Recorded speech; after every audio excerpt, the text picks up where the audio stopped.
When a guy is very loving and open, I tend to be cruel. When he's getting away, I care again. One of our viewers left this comment on our channel, and honestly, it stopped us in our tracks. Because that sentence, those two sentences, perfectly capture one of the most confusing and painful attachment patterns, fearful avoidant attachment. And if that sounds familiar, either because you do this or because you're with someone who does, this video is for you. Hi, I'm Tarina Terry, and this is my partner Joel Terry. We're licensed therapists. Joel brings the science, and I bring the heart. And today, we're breaking down fearful avoidant attachment through the lens of internal family systems therapy. And we're going to help you understand why someone would want love and push it away, how to know if this is you, and what to do about it, whether you're the one with this pattern or you're loving someone who has it. Let's start with the basics. Fearful avoidant attachment, also called disorganized attachment, is one of the 4 attachment styles, and it's the rarest one, showing up in only about 3 to 5% of the population. And here's what makes it different from other insecure attachment styles. Anxiously attached people consistently want more closeness. When their partner is available and loving, they feel more secure. Dismissive-avoidant people consistently want less closeness. They feel most comfortable with emotional distance and independence. But fearful avoidant, they want both closeness and distance at different times, depending on how close their partner gets. It's like having 2 competing buttons inside you. One says, "Come closer, I need you." And the other says, "Get away, you're going to hurt me." And depending on what your partner does, a different button gets pushed. When a partner is distant or unavailable, the come closer button activates. You feel anxious, you pursue, you panic at the thought of losing them. But when that same partner gets close, when they're loving, consistent, and available, the get away button activates. Suddenly, you feel trapped, suffocated, critical, or even cruel. Let me give you an example. Imagine someone who meets a person at a social event. There's an instant connection, lots of chemistry. They exchange numbers and start texting. For the first few weeks, everything feels intense and exciting. They're texting constantly, making plans, staying up late talking. The fearful avoidant person is all in. Their avoidant parts are engaged because there's novelty and chase. But then the other person says, "I really like you. I'd love for us to be exclusive and see where this goes." And then suddenly, the fearful avoidant person feels panic, but not the "I'm losing them" panic. It's the "they're getting too close" panic, and they start finding flaws. "Actually, I'm not sure we're compatible. They're kind of boring. This feels too serious, too fast." So they pull back. They get distant. Maybe they even end things. But then, when the other person respects that and gives them space or moves on, the fearful avoidant person's anxious parts activate. "Wait, no, I made a mistake. I do want them. Why aren't they chasing me?" And this is the fearful avoidant push-pull. And it's incredibly painful for everyone involved. So let's talk about how to know if this is you. Because here's the thing. Most people with fearful avoidant attachment think they're just anxiously attached. And that makes sense. When you look back at your relationship history, you remember the times you were pursuing. You remember the pain of chasing someone who is pulling away.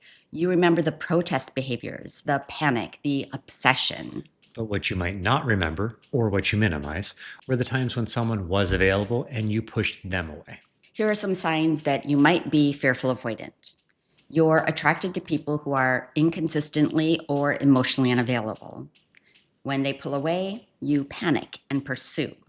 When they come close or commit, you feel trapped or critical. You feel most in love when there's distance or drama. Secure, stable love feels boring or makes you want to sabotage. You've been called hot and cold in relationships.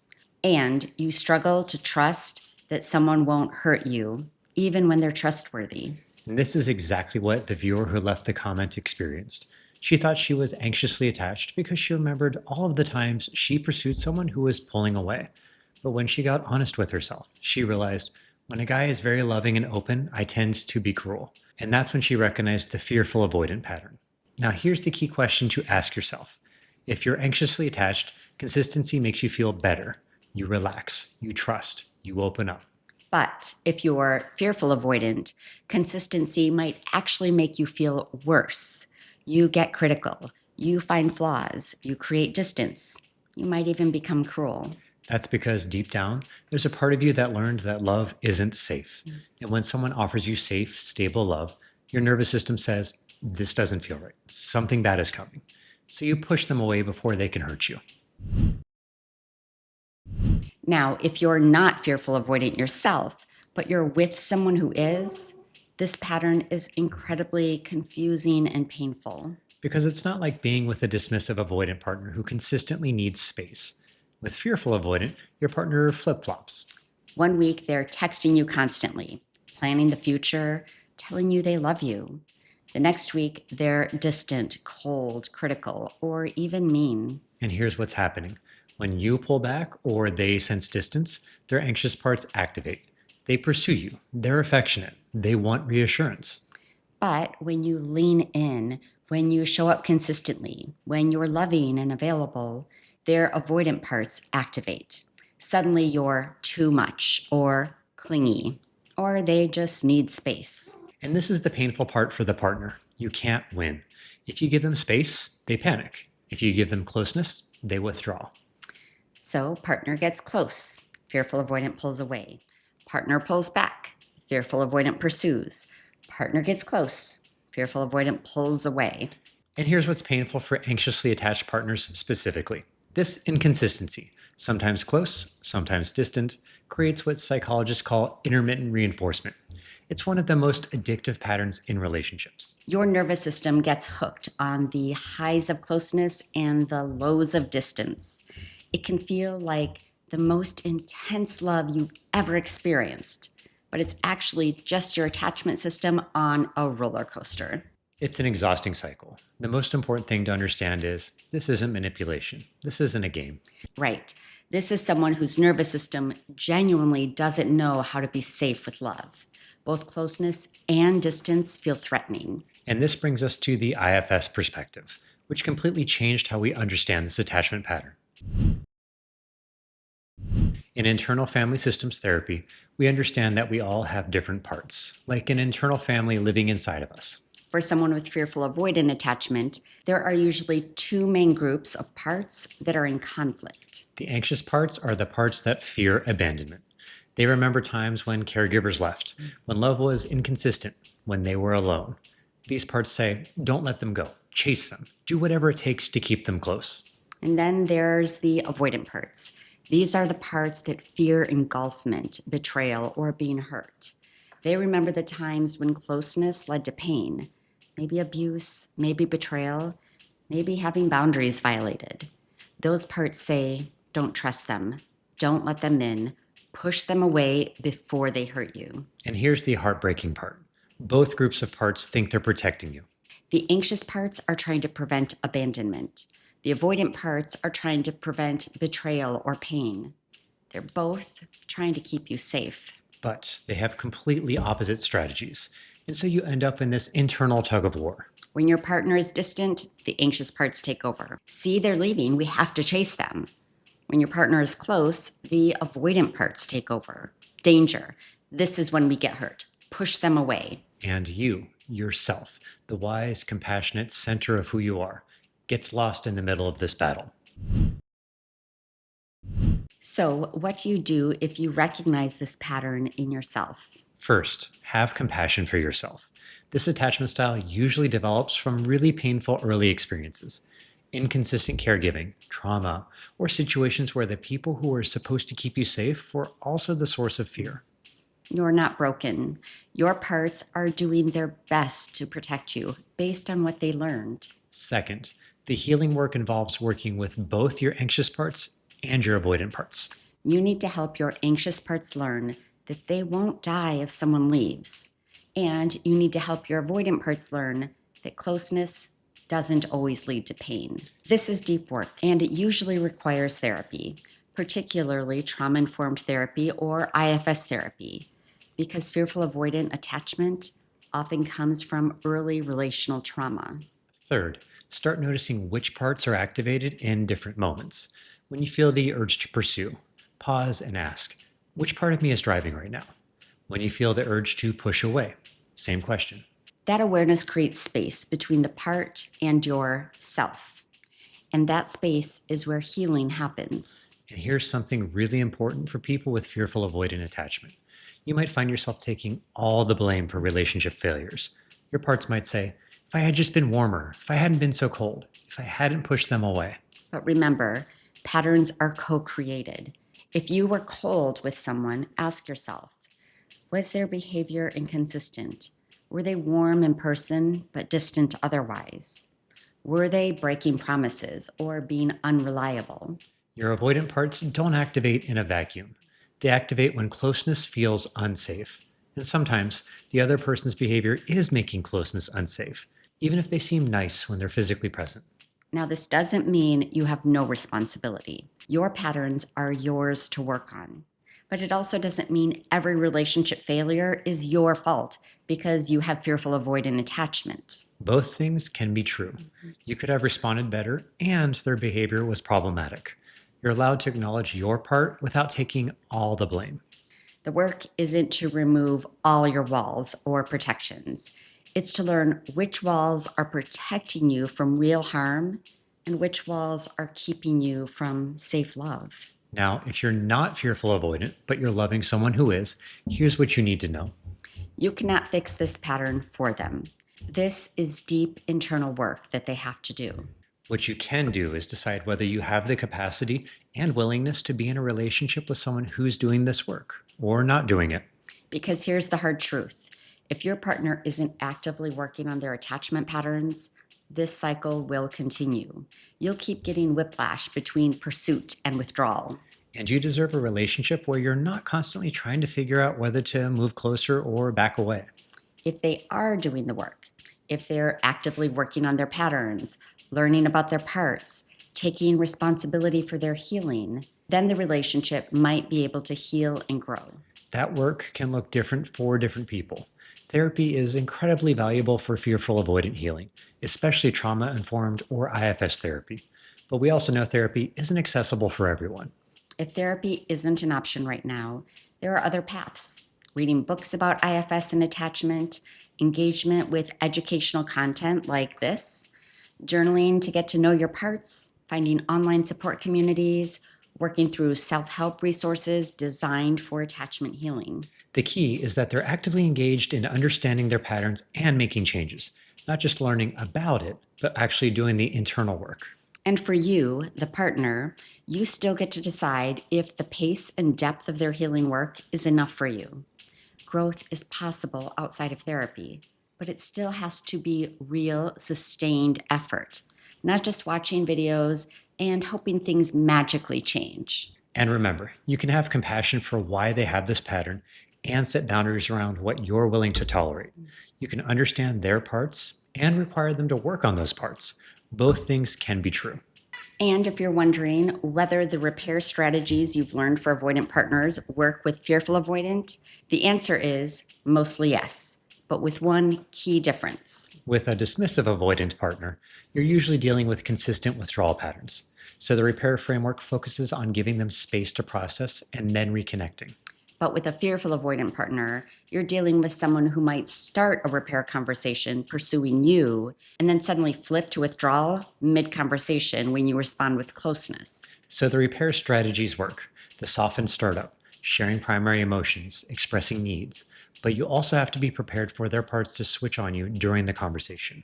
If that happens, name it gently. You can say, I noticed we started this conversation with you wanting to talk, and now you seem like you want space. And that's okay. We can take a break and come back later. That naming without judgment helps their parts see the pattern without shame, and it keeps you from chasing when they flip to avoidant mode. The key is you aren't trying to prevent the flip. You're just learning to recognize it and respond from self instead of from your own activated parts. But it's going to require patience, clear communication, and a lot of compassion for them and for yourself. All right, let's talk about the science behind fearful avoidant attachment, because understanding what's happening in your brain and nervous system can help this make sense. Fearful avoidant attachment was the last attachment style to be identified. In the 1980s, researchers Mary Main and Judith Solomon noticed a group of children who didn't fit the existing three categories: secure, anxious, or avoidant. These children showed what they called disorganized attachment. When separated from their caregiver and then reunited, they'd do contradictory things: run toward their parent, then freeze or run away, approach and avoid at the same time. Here's what was happening neurologically. These children's caregivers were both their source of safety and their source of fear. Maybe the parent was sometimes loving and sometimes frightening. Maybe they were inconsistent, warm one day, cold the next. So the child's nervous system gets wired with conflicting information. I need this person to survive, and this person might hurt me. This creates what's called an approach avoidance conflict in the brain. Your attachment system is activated. I need connection to survive. But your threat detection system is also activated. Danger, get away. Research shows that people with fearful avoidant attachment often have a hyperactive amygdala. That's the brain's alarm system. And they struggle with what's called affect regulation, which is the ability to manage emotional intensity. Studies also show that fearful avoidant attachment is strongly correlated with early trauma, particularly relational trauma, where the person who was supposed to protect you was also the person who hurt you. And here's what's important. Your nervous system isn't being difficult. It's not being crazy or dramatic. It learned a pattern that made sense given what you experienced. The problem is, that pattern doesn't serve you anymore in adult relationships where love can actually be safe. The good news? Neuroplasticity research shows us that these patterns can change. Your brain can form new neural pathways, but it takes time, safety, and often therapeutic support to rewire those deep survival patterns. So let's get to the heart of it. When the viewer left the comment saying, when a guy is very loving and open, I tend to be cruel. When he's getting away, I care again. What struck me most was the courage it took to say that out loud. Because most of us don't want to admit the cruel part. We want to see ourselves as the good person, the one who was hurt, the one who tried. And if you have fearful avoidant attachment, you probably are that person. You were hurt. You did try. But there's also this other part of you that hurts people when they get close. And that's the part that carries so much shame. That's the part that sabotages relationships. The part that pushes away the very love you've been desperately wanting. If that's you, I want you to hear this. That part of you isn't bad. It's not mean. It's not broken. That part learned that love is dangerous, and it's trying to protect you the only way it knows how. Maybe you had a parent who was sometimes safe and sometimes scary. Maybe you were abused by someone you loved. Maybe the people who were supposed to protect you were unpredictable, loving one minute, raging and abandoning you the next. So your system learned, I can't trust love. I can't trust closeness. When someone gets close, something bad is about to happen. So this is what I want you to know. Healing is possible. You are not destined to push away every good person who comes into your life.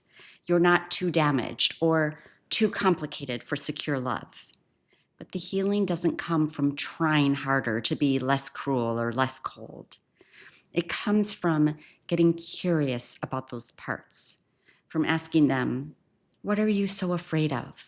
What are you trying to protect me from? And then from listening to what they have to say and slowly, carefully teaching those parts that they don't have to protect you in that way anymore, that closeness doesn't always mean danger, that you can trust yourself to leave if someone isn't actually safe. And this work takes time.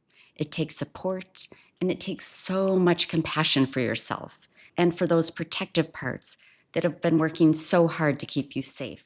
You deserve to experience love without terror. You deserve to let someone in without waiting for the other shoe to drop. And if you're willing to do this work, that is possible for you. Whether you're the person with fearful avoidant attachment doing this deep work, or you're loving someone who has this pattern, we see you. This is hard.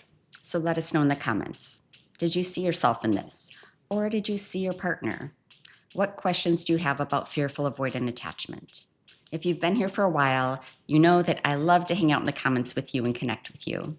Your questions shape our content, and we're here to support your healing journey. We created a few videos this past year on fearful avoidant attachment before we started incorporating IFS into our work. We'll link that playlist here so you can keep learning about this often misunderstood attachment style. And based on your response to this video, we'll create more fearful avoidant content through the IFS lens because we think it offers so much hope for understanding and healing these patterns. And if you're not getting our Wednesday relationship emails yet, subscribe below for your weekly midweek boost of practical relationship insights, where we share tips that help you keep growing between videos. Subscribe and take care of your heart. And remember, you're not alone. We're all in this Together.